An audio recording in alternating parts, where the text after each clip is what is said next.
Gracias, señor presidente. Vamos a votar en contra de este proyecto de ley que constituye una nueva torpeza constitucional y jurídica de la bancada oficialista y del Poder Ejecutivo. Torpeza aún más grande de las torpezas anteriores que ha cometido y de la que les hemos advertido una y otra vez al Frente Amplio acerca de las violaciones constantes que significan estos textos que ha aprobado la Constitución de la República. Es la tercera vez que le vamos a advertir que esto es inconstitucional. Ya hay 2 sentencias anteriores que así lo establecen. Y hoy vuelven a aprobar una ley inconstitucional. No les importa la Constitución de la República, no les importa las advertencias que les hacemos. Hagamos un brevísimo repaso de lo que ha sido este tema. Lo primero, el Poder Ejecutivo, preocupado porque los ministros de Estado aparentemente no percibían lo mismo que nosotros los legisladores, decidió equiparar, señor presidente, los salarios.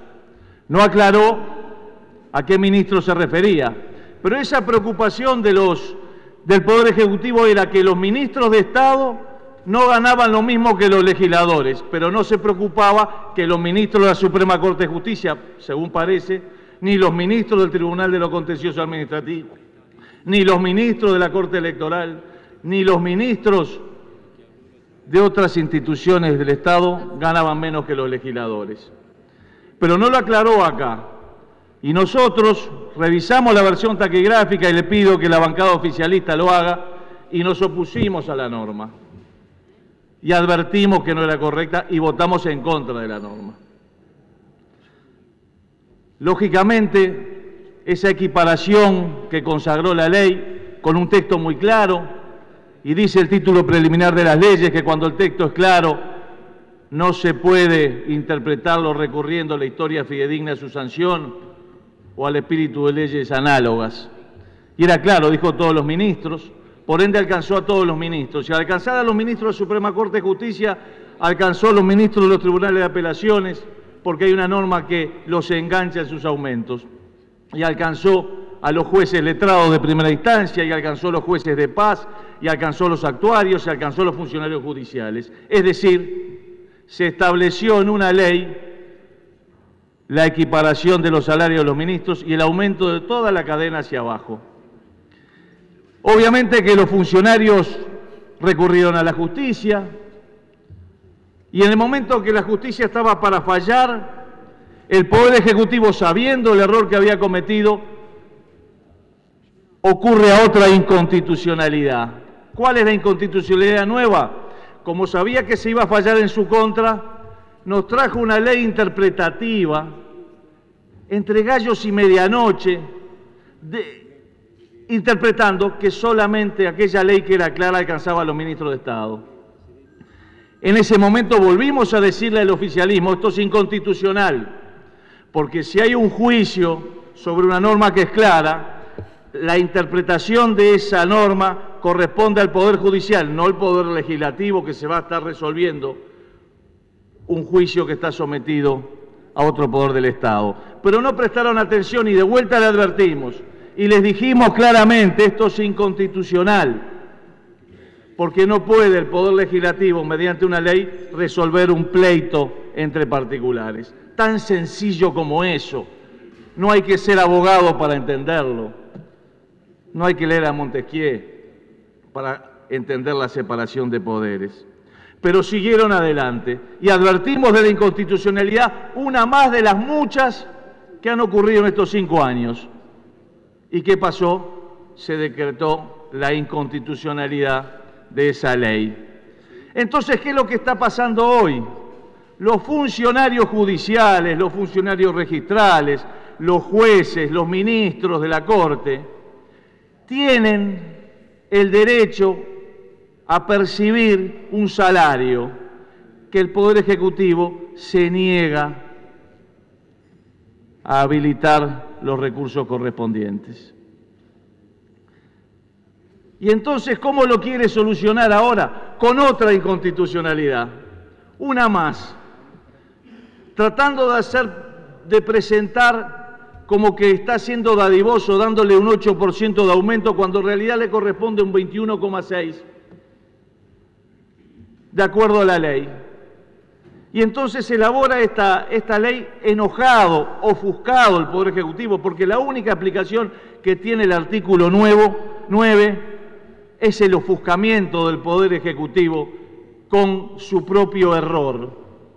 El error que cometió no una, sino dos veces, y ahora por tercera vez lo ofusca. Las advertencias que le hicimos desde la oposición acerca de la inconstitucionalidad lo ofusca. Y entonces saca una sanción. Dice, las sentencias no están incluidas en el artículo 400 del Código General del Proceso. Una venganza, una pequeñez, una estrechez mental. Una estrechez mental. Eso es este artículo 9. Pero además de esto, de atentar contra los derechos adquiridos por los propios funcionarios, violan el artículo 86 de la Constitución, porque hay una cantidad de artículos en esta ley, el 3, el 4, el 5 y el 6, que violan el artículo 86, que dice claramente: la fijación y modificación de dotaciones, así como la autorización para los gastos, se hará mediante las leyes de presupuesto con sujeción establecida en la sección 14. Esta no es una ley de presupuesto. Esto es inconstitucional por la forma, no solo por el fondo. ¿Cómo seguir con esto? Porque uno se plantea no solamente decirles que es inconstitucional, sino señalarles el camino adecuado, que es lo que tenemos que hacer. Y el camino adecuado no es desconocer los derechos que tienen los funcionarios del Poder Judicial y los funcionarios registrales, es buscar una negociación para pagarle lo que se les adeuda. No quitarles por ley, entre gallos y medianoche, en el fin de año de apuro, lo que les corresponde por ley. Es lo que tendría que hacer. Y habilitar los créditos en la próxima ley de presupuesto nacional para cumplir con la sentencia, para cumplir con la obligación, porque esta ley va a ser declarada inconstitucional por la forma y por el fondo, porque en realidad les están rebajando el salario a los funcionarios judiciales, a los ministros de la Suprema Corte de Justicia. Y se justifica una y otra vez el Poder Ejecutivo y la bancada oficialista de esto que está haciendo, diciendo, lo leí en la prensa, que es legalmente correcto lo que piden los funcionarios judiciales y la Suprema Corte de Justicia, pero no ético, dice el señor presidente, porque están hablando de funcionarios que el Uruguay los retribuye muy bien. Estas declaraciones del presidente de la República son suficientes para ganar el juicio, ¿no? Porque si está diciendo el señor presidente de la República que lo que está reclamando los funcionarios judiciales es legalmente correcto, entonces, pero no ético, y por eso manda este proyecto de ley, ya alcanza como confesión pública, diciendo legalmente es correcto, pero yo entiendo que no es ético, por eso no pago y traigo esta ley. En realidad, a lo que nos enfrentamos aquí hoy es una disyuntiva que se plantea en la filosofía del derecho. Lo plantea con su pluma magistral Luis Recasén Siches, leyendo a Spinoza, y es cuál es el objeto de la ley. ¿Cuál es el objeto de la ley? Uno diría que siempre la justicia, pero es no solamente la justicia. El objeto de la ley es también la certeza jurídica. Y plantea la diferencia entre un mandato arbitrario y un mandato jurídico. Y dice que la diferencia, dice Recasens, entre el mandato arbitrario y el mandato jurídico es que el mandato arbitrario responde a un porque sí. aun porque no me gusta, aun porque no lo considero ético. En cambio, el mandato jurídico es inexorable en su cumplimiento. Responde a una norma preestablecida, que es lo que necesitamos todos los seres humanos para vivir en sociedad. Reglas claras a las cuales nos vamos a tener siempre. Esta diferencia entre el mandato jurídico y el mandato arbitrario surge de un caso famoso en la Prusia de Federico II, el caso de Arnold, el molinero de Potsdam.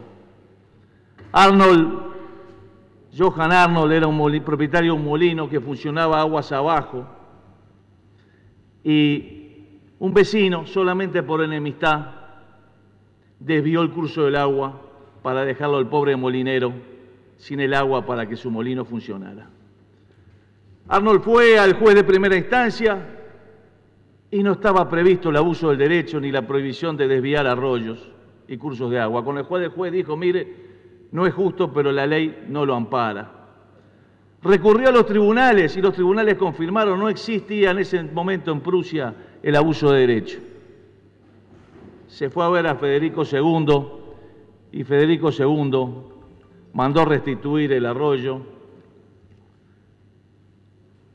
y mandó a la cárcel a los jueces que habían dictado esas sentencias. Y uno se pregunta, Recasens Sitges, si ese mandato del monarca absoluto, Federico II, era correcto o no era correcto. ¿Era justo? Parecía que sí. Pero ¿qué es lo que pasó? Ese mandato era arbitrario, porque lo que Federico II tenía que haber hecho es haber derogado la ley, haber establecido el abuso de derecho, y a partir de ese momento, aún con retroactividad, y a partir de ese momento, aplicarla. Pero no sin una ley resolver un porque sí o porque a él le pareció justo. Dice Recasens que nosotros, los seres humanos, necesitamos certezas mínimas para vivir en sociedad.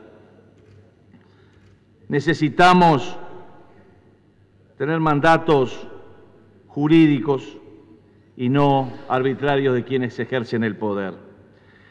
Si el Poder Ejecutivo entiende que no se debe aplicar la equiparación de los ministros a los funcionarios judiciales, el enganche, lo que tiene que hacer es derogarla, pero cumplir aquello por lo cual ellos ya tienen derecho y no se lo pueden quitar. Pero el Poder Ejecutivo no se anima a reconocer su error, no quiere hacerlo. El Poder Ejecutivo pretende, de nuevo, con inconstitucionalidades, tratar de pasar por encima del derecho adquirido de muchos ciudadanos. Es con profundo pesar que uno ve esto, porque además, y ya para terminar, se inventa lo de la dotación. Y se dice que los jueces tienen la dotación por vivienda y los jueces tienen una partida por perfeccionamiento académico. Vamos. ¿Y qué tienen los ministros de Estado? ¿Que se han aprobado 3 millones de pesos, 4 millones de pesos, 8 millones de pesos para contratar a quienes ellos quieran como adscriptos? Vamos, ¿qué tenemos nosotros aquí como dotación? Nosotros los legisladores. ¿O no tenemos una partida de prensa? ¿O no tenemos partida de secretaría? ¿O no tenemos partida por celular? Es lo que nos van a venir a decir, es lo que va a surgir en los juicios. Si quieren poner todos los ingresos como dotaciones, vamos a tener que poner todo. Y los ministros de la Suprema Corte de Justicia van a estar percibiendo por dotación mucho menos de lo que percibimos nosotros los legisladores y de lo que perciben los ministros de Estado. Y esa... Señor presidente, ya para terminar, esa mirada con un solo ojo, esa mirada miope, de ver los ingresos de los ministros de la Corte de Justicia y no mirar los ingresos de los ministros de Estado o de nosotros los legisladores, me parece que es equivocada. En estos últimos 5 años ha aumentado mucho el presupuesto de diversas reparticiones del Estado, salvo 3. Las únicas que no aumentaron su presupuesto fueron el Poder Judicial, el Tribunal de lo Contencioso Administrativo y el Tribunal de Cuentas. Los únicos que no aumentaron. Esos que son, en última instancia, creo yo, el garante último de la aplicación de la Constitución de la República y de las certezas y la seguridad jurídica que toda la sociedad necesita. Por todos estos motivos, señor presidente, vamos a votar en contra de esta ley, a la que lamentablemente tendremos que volver a hacer referencia muy pronto, cuando sea declarada inconstitucional y nos vengan a pedir la aprobación para los gastos para atender las demandas estas que se están efectuando. Muchas gracias.